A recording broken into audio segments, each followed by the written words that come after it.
and Young combined to get the ball across the midcourt line. Wara, heights of confidence now, draws the foul. All right, what's going on, everyone? Raptors fans. I think they just found a hidden gem in Jordan Nwora. He's been the biggest surprise in the last two games, especially, and that's what I'm going to take a look at in this video. He had 24 points against the Atlanta Hawks in 31 minutes, which was crazy efficient in the minutes that he was getting off the bench. And this is all off the bench, by the way, for Jordan Nwora. In the game last night against the Chicago Bulls, in which the Raptors finally broke their losing streak, their 5-game losing streak, Nwora had 17 points in 19 minutes. And I'm going to take a look at the stats in general in the last two games, but also what he's been doing exactly to get himself open in order to get buckets. And this is all off the bench, which is still amazing to me because this is what we've been looking for the last couple of seasons, somebody off the bench that has been consistent. And I'm hoping this goes on to be a consistent thing for the Raptors and for Jordan Nwora, because he would be a great person to sign, and he is an unrestricted free agent, just to let you all know that in case you didn't. Okay, so let's take a look the last two games in terms of averages. He's been averaging 20.5 points, 5.5 rebounds, 3 assists on an incredible, and this is a three-point shooting that the Raptors have been missing all along, 58.3% three-point shooting. Let me repeat that again, 58.3% three-point shooting. That is insane.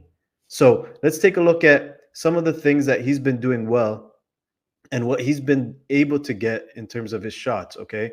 So a lot of the threes, just to let you know off the top, is from the corners and then the top of the key, or the top in terms of getting past the half court and just right after that.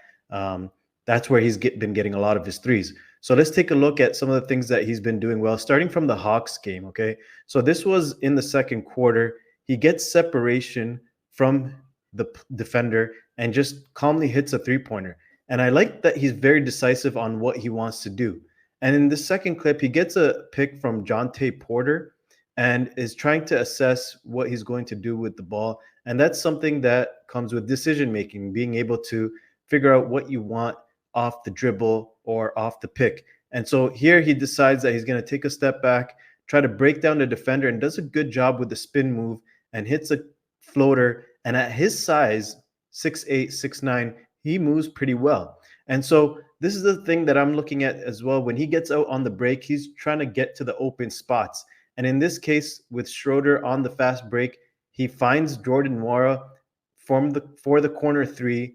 And it's just a simple fact of making sure that he's deciding right at the moment what he's going to do.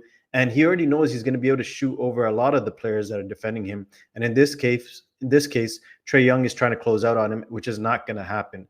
So Jordan Nwora just rises up and hits the three with no hesitation, understands what he wants to get out of that possession. And so these are the type of plays that we like to see, especially because the other player that does this or does a similar thing in terms of decisiveness and not hesitating is RJ Barrett. So we need another guy off the bench, and just don't think too much, right? Just get out there, know that you're supposed to score buckets, because that's what you're coming off the bench to do. They're not asking you to create for other players necessarily. They're not asking you to do a tremendous amount of rebounding or steals or blocks or things like that. You're just there to add points from the bench while the starters are resting or while certain players are resting. And he's a great asset in that sense. Let's take a look at another play here where he gets Bogdanovic off the dribble. Nice crossover, very simple from the top of the key, and then gets open to hit the three. And this separation that he's creating is actually incredible for a player that's coming off the bench. In another play here and against the Hawks in the third quarter, he recognizes that Trae Young is on him, trying to defend him. And that's something that we don't want him to sit in the corner and get comfortable shooting threes. And he recognizes that. And then his teammates are finding him, which is great as well, right? So Scotty Barnes is able to find the mismatch, and Nwora just goes to the post right away, asks for the ball. He gets it, quick spin move, and gets the shot off, a layup, an easy possession, a highly efficient possession.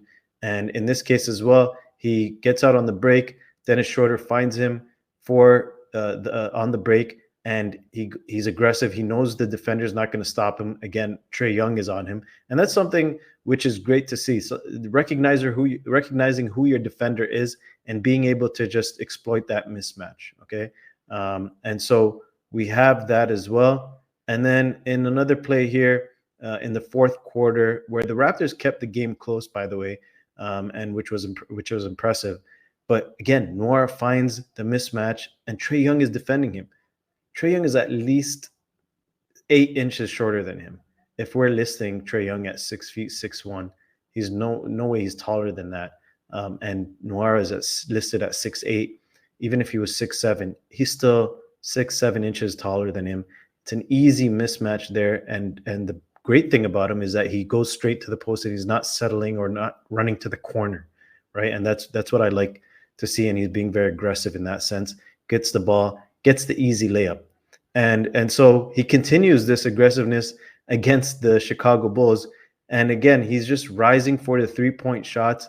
He's not letting anybody alter his shot or take him out of that shooting range. And this is one play that I wanted to highlight especially, and I want to see more of him in this type of play where it's a staggered pick. There's two guys coming in to pick for him in Boucher and Schroeder. So he comes around from the corner and attacks the paint and goes strong for the layup. And he has a soft touch as well in that sense where he's able to rise up and get the shot off.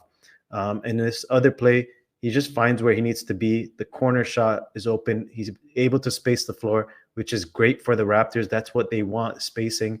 And this was the play. This was the play that made me get off my seat and say, wow, that was a great play by Jordan Nwora. And he's creating his shot, but he's also able to stay in control in terms of after the crossover. So this is the case where he sets himself up off a screen and gets the defender to bite in terms of him trying to drive, and then pulls him back in the crossover and hits a three, the and one. And he understands that that was a big shot because that ended up being a tie game for the Raptors in the Chicago game where they were down most of the way. And then again, he's just able to hit a three there. The one thing, and I think if you guys saw that play, everybody was really happy to see his aggressiveness, and he almost had a poster dunk to add to his repertoire at such a young career for the Raptors. And this was the play.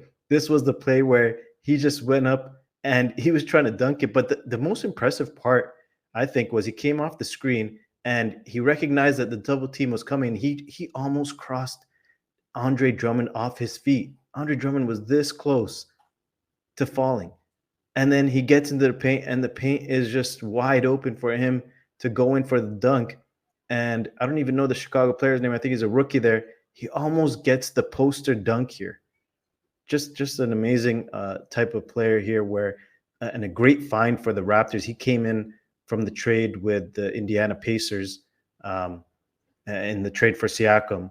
And he was a player that nobody expected to do what he's doing, especially the last two games.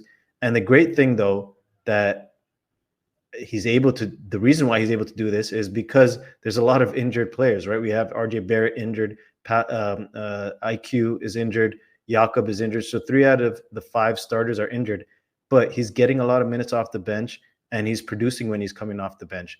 And that's something that the Raptors need continuously. And with him and Grady Dick coming off the bench is nice. But the consistency in getting those points, getting his shots off, and making sure that he's getting to his open spots, spacing the floor, know when to be aggressive. Those are all things that Jordan Nwora does great so far. And he's still getting used to his teammates, and his teammates are getting used to him in terms of where to find him. And so far, I like what he's doing because he's letting his teammates know that this is what I can do, and this is where you can find me. And he's asking for the ball and almost opens himself up for those passes, because if he's not aggressive in trying to look for a scoring opportunity, then the players are not, his teammates are not going to find him. So as a player, that's the best thing you can do, is present yourself in the best possible way for you to get pass and to be aggressive and find your way into the basket, or find your way on the, in terms of finding your way in the spacing in the floor, especially in the half court, and you're able to hit the three. So that's great for the Raptors. I hope he continues to do this. That's it for the breakdown. If you like this video, don't forget to like and subscribe, share, comment, and look forward to another breakdown